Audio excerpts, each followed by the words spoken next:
Thank you all for coming today. We appreciate that the prospect of soaked shoes and frizzy hair did not deter you. I am Liz Lipoff, President of the Board of the Directors during this exciting and bittersweet time. Hello and thank you all, museum members and supporters, board members, donors, volunteers. Thanks to our community partners, to all the art lovers among us, and all the Judy lovers among us as well.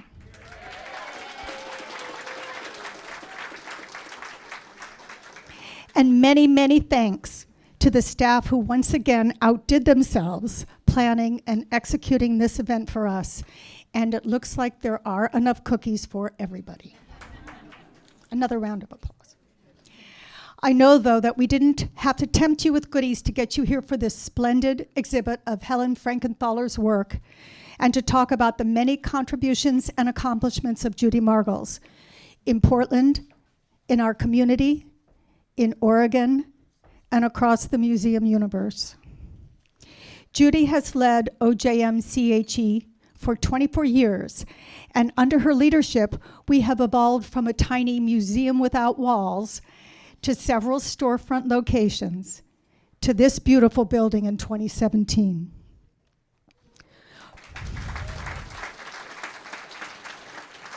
One pivotal event was the merger in 2014 with the Oregon Holocaust Resource Center. Our stewardship of the Oregon Holocaust Memorial in Washington Park, accessible now both in person and online, is a critical part of our education program, critical maybe now more than ever.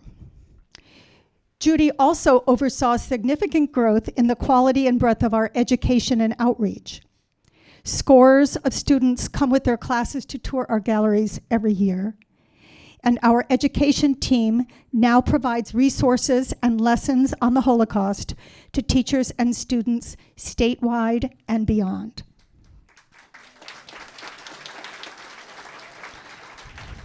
Also under Judy's leadership, after completing a successful and swift fundraising campaign, thank you everybody, the museum reopened last June with our new core exhibition, Human Rights After the Holocaust, as well as expanded galleries in the beautiful accessible space you saw on your way in.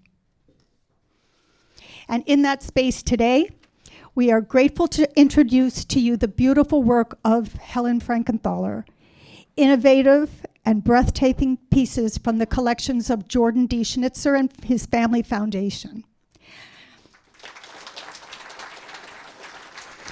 I have learned from Judy how the generosity of Jordan and his foundation has enlivened and enriched Oregon Jewish Museum and Center for Holocaust Education's exhibition schedule over the years, with multiple powerful and memorable exhibitions.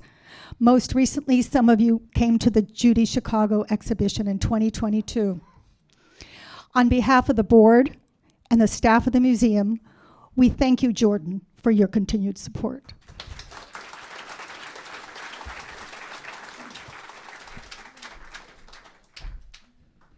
Good afternoon. This is a joyful moment, getting to talk about first Helen Frankenthaler and then Judy. So the way we're going to work this is I'll talk a little bit about Helen Frankenthaler, maybe some of the history of her life. Bruce will be coming on, who's so spectacular. I would learn so much when he talks about the work itself. And then I want to talk for a few minutes about Judy, who I've worked with, like many of you, for decades. So we'll start off with the Helen Frankenthaler piece for just a few minutes. And I've suggested before that you don't need to know anything about an artist. I think some people, it's interesting when I give these talks at the 180 exhibitions we've had around the country, people will say, oh, what's going on there? And I'll say, you know, when you hear some new music on whatever you're listening to and you get in that vibe, unless you're really a musician and think about how it was mixed and what combination of notes, whatever, we just get into it. You think about food. Most of us love food. Unless you're really a cook, you don't think about what temperature was at and what was mixed and whatever. But somehow with visual things, we seem to be threatened if we don't understand it instantly. So what I say to everyone, and this is so true with her work, is you just feel it. Just turn off the brain and open your heart and soul. And if there's an artist that touches all of us, oh, her work is just so breathtaking. She was born in 1928 in New York, lived in Park Avenue. Father was a very respected jurist on the New York Supreme Court. Mother Martha, difficult relationship. Youngest of 3 sisters, said to be the prettiest. She actually shows an acumen for art early as she took chalk from their Park Avenue apartment and on the street went all the way up to the Metropolitan Museum. A few years later, she went into her mother's makeup and got her nail polish and poured it into the sink so she could see it disperse. So if you think about little hints about the future to come, oh my gosh, okay. She goes to the Dalton School, which was a high-end school in New York. You know, our New York friends, they spend the time a kid is in kindergarten trying to get them lined up to go to Dalton. Her teacher there, interestingly enough, was Rafael Tamayo, a fabulous Mexican artist that I have some of his work, and he's legendary. She goes to Bennington College for Women then, and her teacher then was very taken away with Picasso. She gets out of school, moves to New York, gets a studio, and very quickly started going out with Clement Greenberg. Why does that mean so much? Well, first, the Portland Art Museum has the collection of his personal art collection, which they bought years ago, but he was the most important critic in New York, yielded far greater influence than any of the critics today. He was much older, she was younger. Some question that maybe she was using him a little bit to propel her career, but they were together for a few years there. So she started going to all the big art scenes and having his tutelage, meeting Jackson Pollock, all the big artists. She later marries Robert Motherwell, and they became sort of an A-list art couple on the scene. But back to her art, a seminal moment was in 1952 when she suddenly used some turpentine and she put it in with the paint to make the paint more watery. And she took a canvas and instead of coating it first so paint wouldn't spread, she put the paint on the canvas and started her brand of the paint that would sort of all do magical things on the canvas. And at the time, she was very criticized. Joan Mitchell, the big artist, said her work looked like looked like Kotex art, and she was criticized for the art looking very menstrual, whatever. So I mean, she was not wildly accepted then. She goes on, eventually divorces him. He started drinking later in life, and she married an investment person, moved to Darien, Connecticut, and that's where she lived the rest of her life. As to the prints, that really started mid-career. There was a couple, Maurice and Tanya Grossman, immigrants from Europe. They moved to Long Island, and in their garage, they start a printing press, and they started going after the New York School artists. And Helen was very close to Larry Rivers, who'd done some prints with them and convinced her to go try. So Bruce did a brilliant job picking, I mean, in a small space, he had to be very selective what he picked, but the first stone, you'll see it down there, it's the first one, is the first print she did, other than being a student, with ULAE, the firm that the Grossmans had created. And it was on a stone, and it went through 3 different sort of, colors and paper being smushed on the stone and so forth.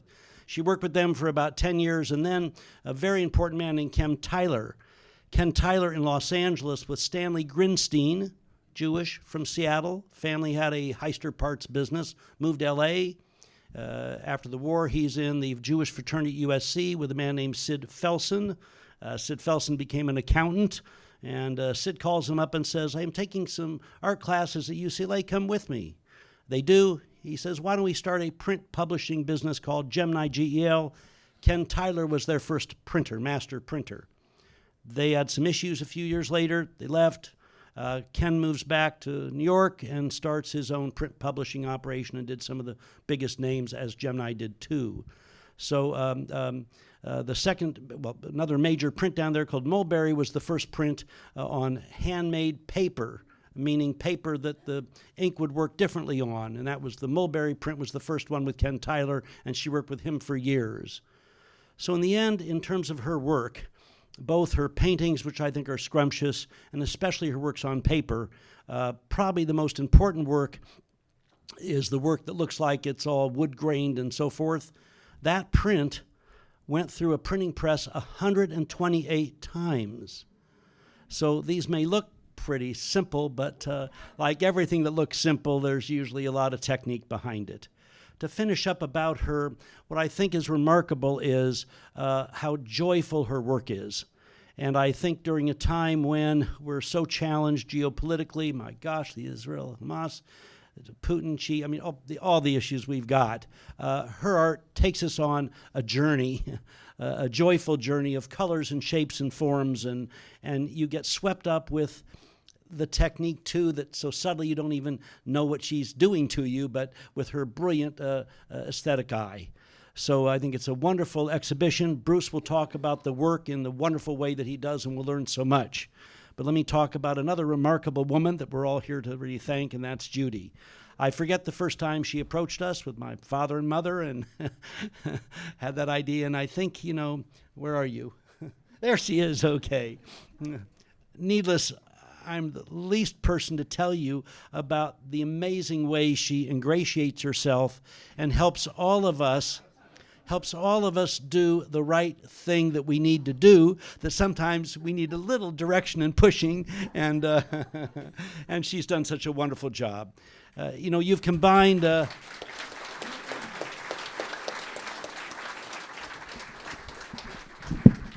I was thinking about you, and you combine a wonderful executive management style, but in such a subtle, non-confrontational, collegial way. And that's why I think whether it's the staff that works so well with you, whether it's the donors, whether it's the artists, the whole community.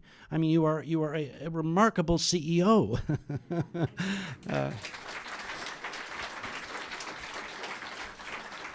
And then in terms of the Jewish community here, it's been a fascinating journey in the decades I've been involved since Beth Israel Youth at Temple Beth Israel and Share a Torah. My family all went on that side too. But the one thing that's been a thread that has tied all of us together with the ups and downs of synagogues and everything else and whatever has been the Jewish Museum that went from this fledgling little nothing to a little space over there northwest to the wonderful space you have now. And I dare say, yes, none of us are indispensable, whatever, but I mean, in the end, without your leadership, I'm not sure we'd be sitting here today in this facility, and I think everyone would agree with that. It's because of...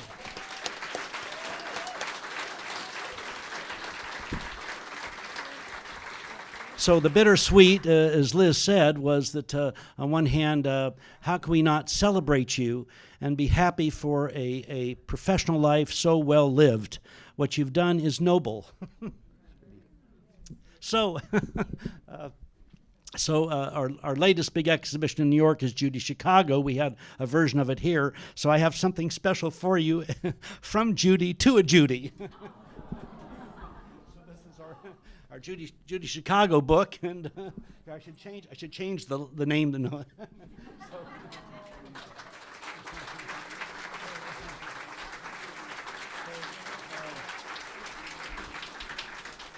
So from the bottom of my heart and all of our hearts, we just can't thank you enough. And as I said, the bittersweet is that you've done so much so well.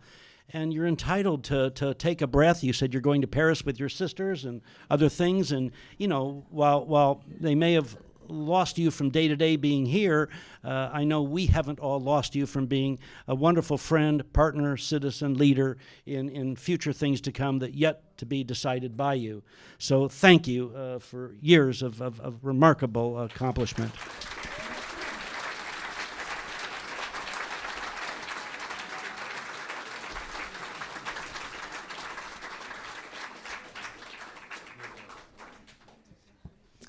Well done. Bruce Gunther, the former chief curator at the Portland Art Museum, is a curator of the Helen Frankenthaler exhibit. Fun fact, Judy and Bruce worked together on the museum's inaugural exhibition in this space, the stunning work of Grisha Bruskin. Since then, Bruce has curated a total of 7 exhibitions for us. Is that right? I have to fact check with him. So it seems appropriate that in this last month of Judy's tenure, Bruce was again able to work closely with her to bring us this beautiful exhibition. Please welcome Bruce Gunther.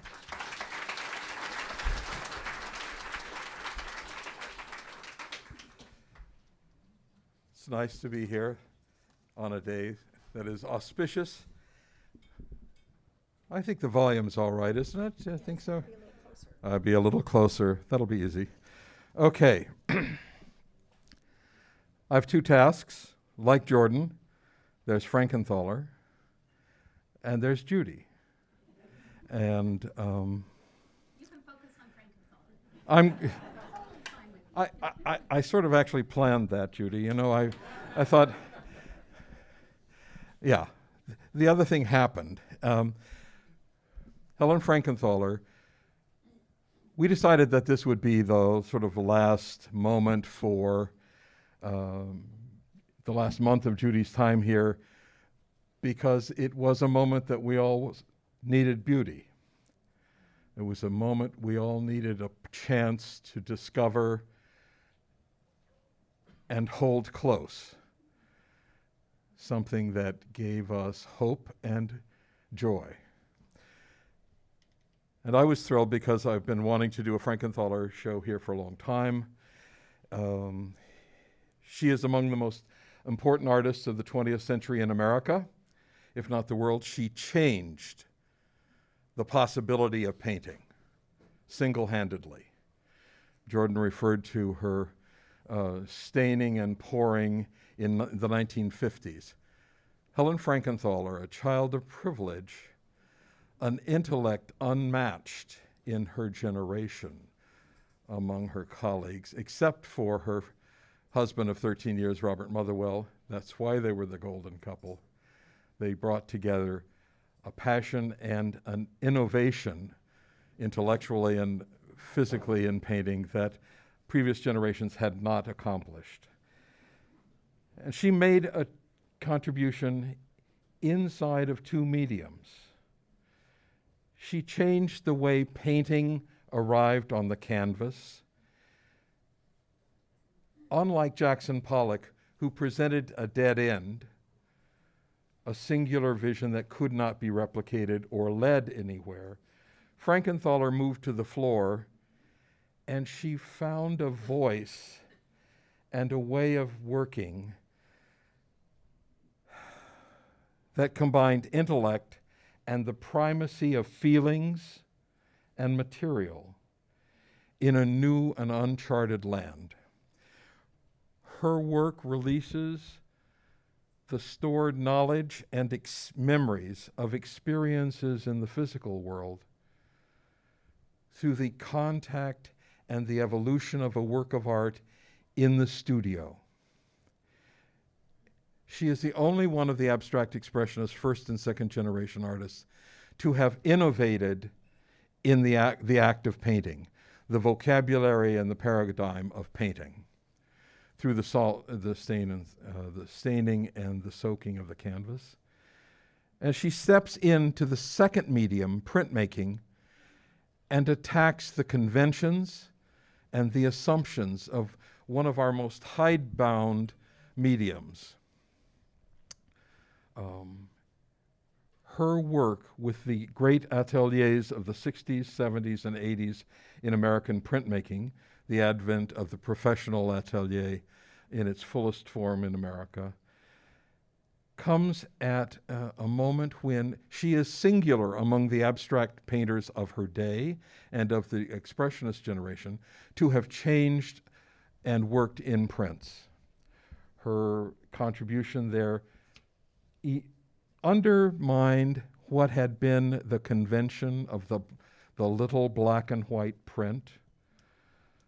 You know, the print that locally Gordon Gilkey celebrated, the print that has never been part of the Schnitzer Foundation, where the print collection dances in the territory that was defined in great deal, in great measure, by Helen Frankenthaler. It was with her combination of literary and intellectual knowledge and her willingness to interact with medium, to become lost in a process in which the medium pushed this and presented the red, and she responded and found green. She takes the green and she invests in yellow. It is a dance between color and a form, unseen before Helen Frankenthaler contributes, in which the abstraction is also realistic, because what you see instantly in confronting a Frankenthaler work, as you go downstairs, when you go down, think about, I am looking at, and what you're looking at is not a picture of a tree, it's not a metaphor for a myth, it is the experience in real form of the purity of color, and somewhere it is the memory and the knowledge of physical experience in the world, shared. As Helen said, I look at a tree and I go to the canvas and I forget the tree and my arms find its experience. The poetry of the process, of the dance between color and shape, silhouette and form, finds expression in the work of Helen Frankenthaler.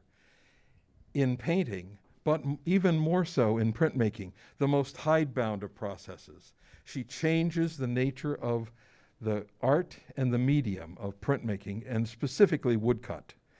It's a very interesting idea. When you think of woodcut, you think of German expressionist prints, Kirchner and Schmidt-Rottluff, and this black and white, or Leonard Baskin, her colleague, her peer. He's born in 22, she's born in 28. They are the same generation aesthetically, and in time, but not aesthetically. It is in that work that I found the center of this exhibition, because the exhibition is designed to trace not only her 40 years of printmaking, but also to reveal to the curious visitor the evolution of her painting as well, from the first print, a lithograph in which the puddling of touche and the spread of crayon defines an abstraction that mirrors the paintings of her early 60s and the late 50s, to the latest work, the Japanese maple, in which the color is not isolated in form, but is a river of magenta and purple, reds charged with green and turquoise blue. That is the activation of the flipping of a maple leaf in the fall. The wet leaf, the dry leaf, the light and the leaves of a tree that she found a voice for in the process of making a print that had to be developed stone after stone, color after color. Jordan referred to Madame Butterfly, which is probably one of the 10 most important prints in the 20th century. With 102 colors, 46 blocks, hand-carved wood blocks. She collaborated with a Japanese printmaker to make it. 3 years to produce it. She changed the nature of how we think about printmaking. It's not a simple process of a relief print, but rather is an evolution that steps from proof to proof sheet. Each step a new, her recarving of a block, notoriously famous for taking her collaborator's block or what the print workers in the atelier had done and saying, no, this isn't working. And she would take out a piece of sandpaper and resand the touche on the lithostone. She took a jigsaw and cut the wood block into pieces and began to reform them for another round. Month after month, series of prints after series of prints. She looked for the moment when the action and the emotion found a result in the paper that would eventually become an edition print of poetry, of emotion, of possibility. the possibility becoming an emotion, the possibility becoming an artifact. And so in choosing the show, there are 4 of the most important prints she ever made in this exhibition. They were selected from over 75 works by Frankenthaler in the Schnitzer collection, which is one of the largest single bodies of work outside of the foundation, the Frankenthaler Foundation itself. Institutions, it turns out, don't have as many prints by Frankenthaler as Jordan has been able to accumulate here.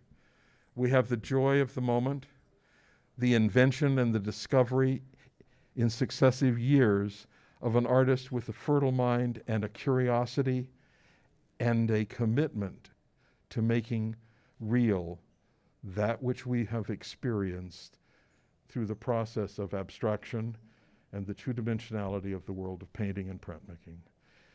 I hope you will enjoy Frankenthaler as it has given us all a great joy in the last weeks installing it and living with the color, taking the memory with us home through these rain-soaked streets to the inevitability of yet another horrible news day. It gives us reason, just as it gave voice to the optimism and the commitment of a singular American woman, a Jewish artist who has graced the world and changed the way we understand painting and printmaking. Enjoy that. It has been a pleasure.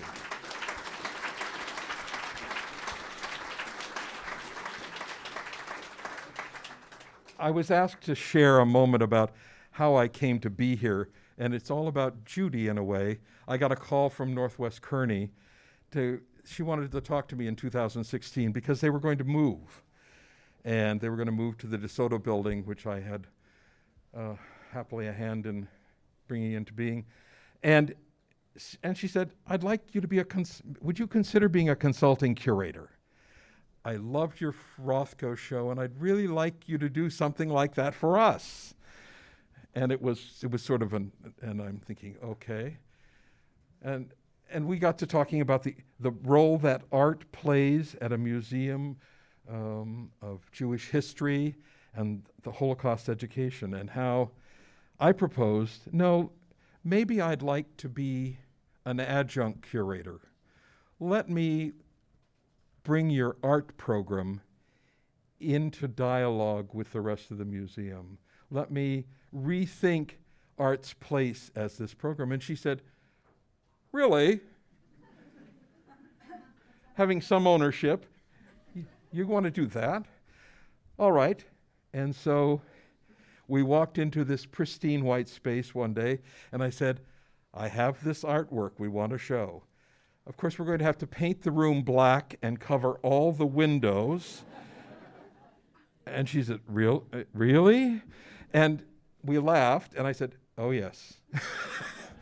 We're going to change it immediately.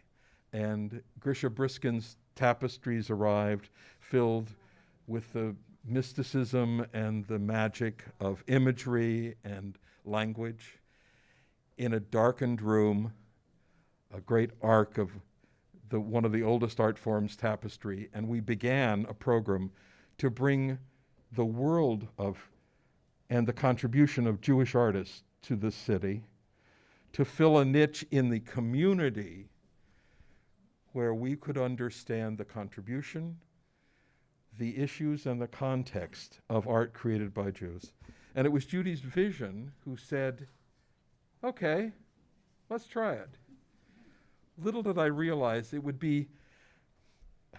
I would be the telephone call she made as she walked the dog or walked from the office to the bus, because her day is so full with meetings and everything that we would often find the only time we had a chance to really game plan and think about things was on the way to the bus or to walk the dog. And it was a joy. I got used to the sound of wind in my phone and rain and the laughter that would come, as the dog would find something, she would miss the bus. It was in that moment I realized that her enthusiasm and our laughter was creating something that I hadn't had in a big institution. And it was something that I think filled this building with an energy and a possibility. And so, we did Judy Chicago, we did Mel Bachner. Jordan collaborated with us and made available things we needed. We did I Am This, where Judy finally had Mark Rothko, but it wasn't a floating square. It was paintings he made in Portland, that he made in Oregon. And it started to look at a group of artists across 100 years of Oregon history and the contributions they made, from Fred Littman to Hilda Morris to Amy Bernstein, a young artist who we showed for the first time. It was all because Judy Margles was willing to risk. And Judy Margles is also the most demanding editor I've ever had.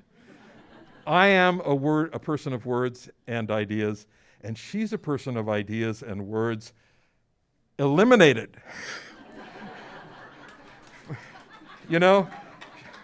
And she believes that you won't read a panel that's 400 words.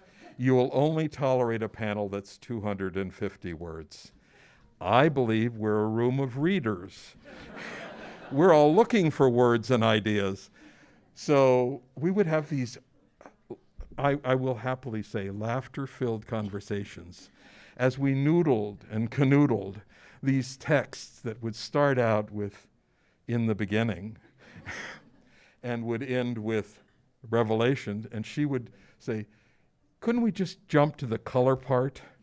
And we danced and we danced. And I will miss that dance.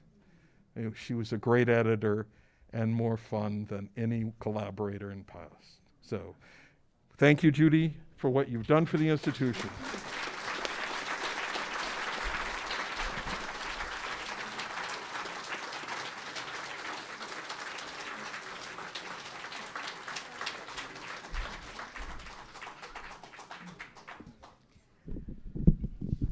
I'm always too short to really hold the mic and figure that out, but I'm really overwhelmed, as you can imagine. I was standing over here and looking out and seeing all these people I haven't yet had a chance to say hello to. So I hope I do before that afternoon.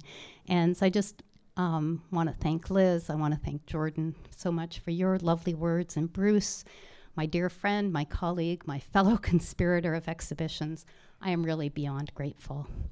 But I think I have some good news. We're not going to talk about me anymore.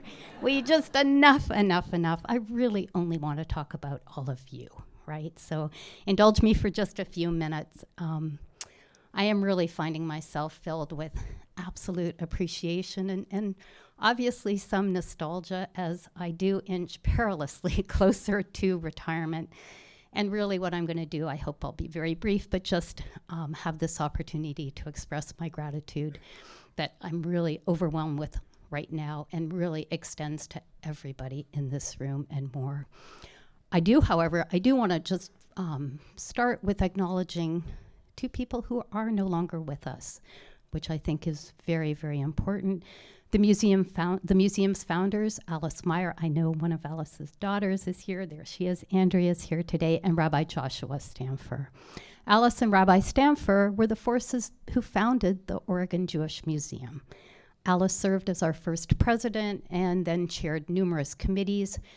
I find myself, I don't know, for those of you who knew Alice, if you share this, I've really been thinking a lot about her lately because she was always remarkably and everlastingly full of hope. It was led by this insatiable curiosity she had and this just fine political outlook. I do wonder what her advice would be today as we're kind of gnarling through these really difficult issues facing our world. Rabbi Stamfer personified a distinctly American Judaism. I'm looking at his daughter-in-law, Carol, who's here. Carol, I'm so glad you're here. He personified this distinctively American Judaism, which I think we've tried to emulate here. He envisioned a museum resting firmly on two pillars, right? Two sturdy pillars, the eternal values of an evolving Judaism, and the commitment to historical memory and social change that is absolutely integral to our democracy. I also want to extend deep gratitude to our dedicated staff who have truly been the driving force behind our success. The museum began as a staff of 2, and we have 20 staff today.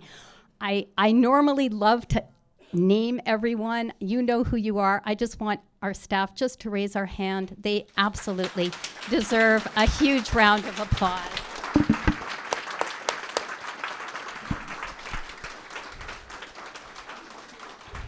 And it really is together that we've worked. Together we've curated numerous exhibits that have illuminated the richness and diversity of Jewish art, history, and culture. Bruce mentioned Aleph Bet, these tapestries by Grusha Bruskin, worth repeating again. Bruce curated this show. I have such affection when I think about this opening exhibit in this space in 2017. Thank you, Bruce. Mel Bachner from Jordan's collection, of course. The last journey of the Jews of Lodz, I don't know if anybody remembers that we did with Memory Unearthed. We partnered with the Portland Art Museum, and so many more exhibitions that we did in this museum. As Liz said, our education programs now draw thousands and thousands of teachers and students annually. The museum collection, artifacts, and archives mirror the Oregon Jewish community.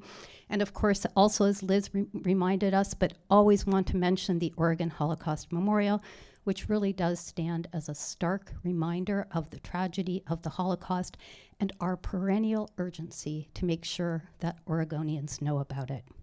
The memorial brings me to our cherished community of Holocaust survivors. I'm just so delighted that Eva and Evie and Roz are here today. If I'm forgetting any other, oh, Ruth, there you are. I heard, I'm so sorry. And Ruth as well. What I have learned from you, all of you, is truly immeasurable. And the privilege I have had of knowing many of you personally has been one of the strongest motivators for my work. Thank you for your friendship, and thank you for the invaluable lessons that you impart to create a better future. Your testimonies have contributed to historical clarity and crucial for preventing any more atrocity in the future. So thank you.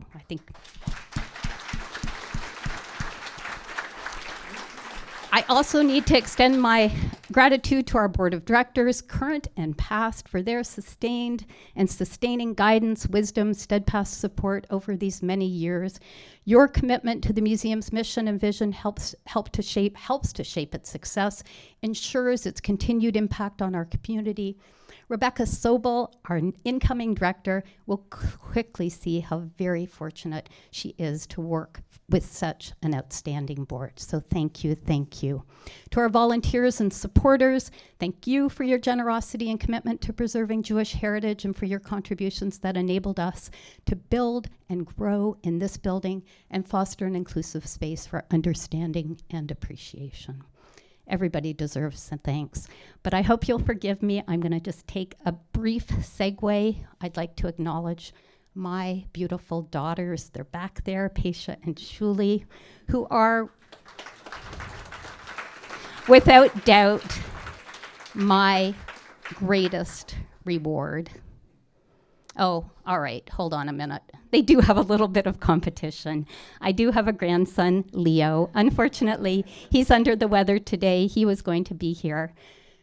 But what I hope for Leo and what I hope for his generation, I really do hope that our work at the museum, our work to tackle issues central to the upholding of democracy, I hope that our work pays off and contributes to repairing a fractured world so that when Leo comes of age, he is entering a more full and repaired world.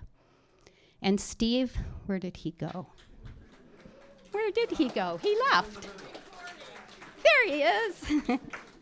So Steve, in case you don't know, Steve is my husband. In both good times and bad times, challenging moments, you are always encouraging, listening carefully, offering your ever-wise counsel. Steve is also retiring after a brilliant 36-year career at Reed College. We actually figured out how to retire at the same time. Maybe we should set up a business and advise. There's absolutely no one in the world that I would rather be with going forward. So thank you.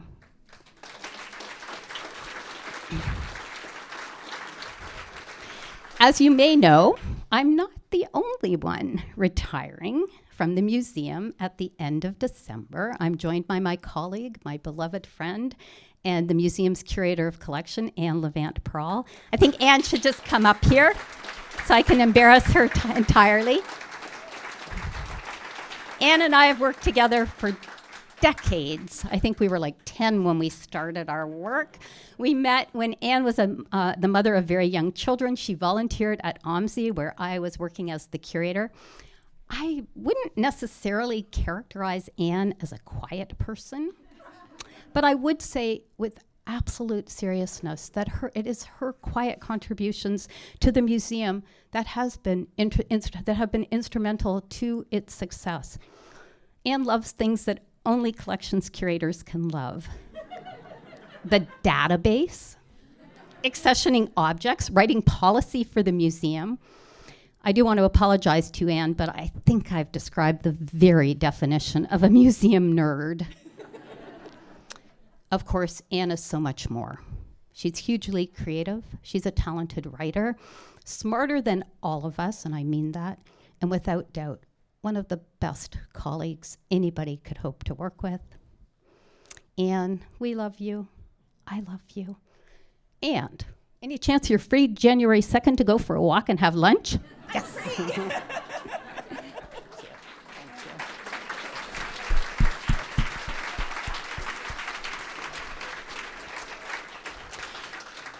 So one of the hallmarks of our work has been the commitment to fostering dialogue and facing critical conversations. Our museum has been a space where stories, both joyous and challenging, have been brought to light, and we're certainly feeling it now as we acknowledge the nearly 2 months since the October 7th rampage, and the suffering and bloodshed faced by Israelis and Palestinians is still very much on our hearts and minds. And we know that there aren't any easy answers to the surge of hateful violence, speech, and action taking place in this country and around the world. Still, in its own small way, the museum has provided a way to counter prejudice and foster dialogue. I cling to the hope, I've said this before, I'm just going to say it again, but I do cling to the hope that in this time of division and fracture, our collective narrative might remain a meeting place for commonality. History can be our common ground, even as it can be a contested history. History, with its multiplicity of voices, invites complexity, nuanced interpretations, and thoughtful reflection. I am just bursting with pride. I burst with pride all the time. I really should explode, but I'm bursting with pride with our staff and our board for your willingness to grow, learn, find ways to strengthen our understanding of each other in these unrelentingly demanding times. It is in these moments of discomfort we find the seeds of understanding, and we do find ways to face the magnitude of our uneasy histories. I know I have a last place page here. Years back, I did tuck away something written by Rabbi Jonathan Sachs. If you know the name, he was the chief rabbi in London and passed away in the last few years, I believe. But the context of his thought is not particularly relevant to us. He was discussing a biblical encounter after many years between Jacob and Esau, but what he says has always had relevance for me.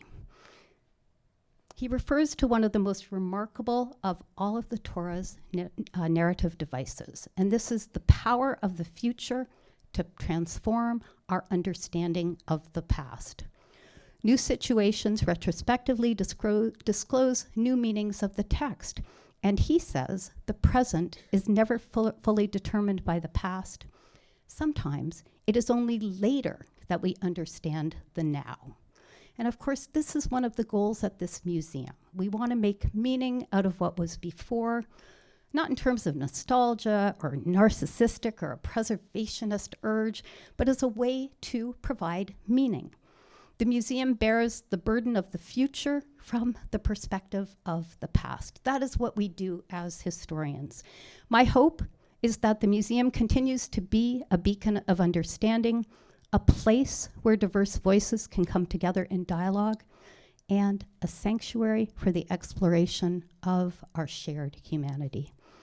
I have every confidence that it will flourish under the capable hands of Rebecca Sobel, who will begin in January. And I know you're all going to welcome her warmly, as I will.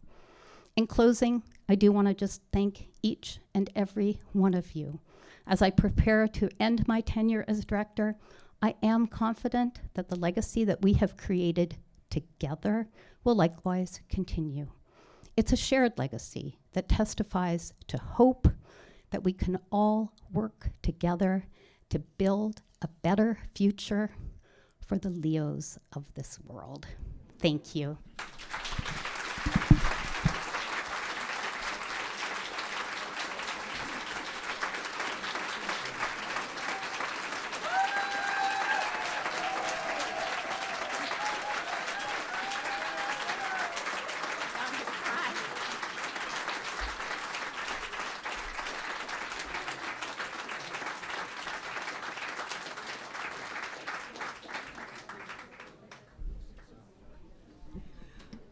Please feel free to clean us out of cookies, visit with each other, say hello and goodbye to Judy. Stay as long as you'd like.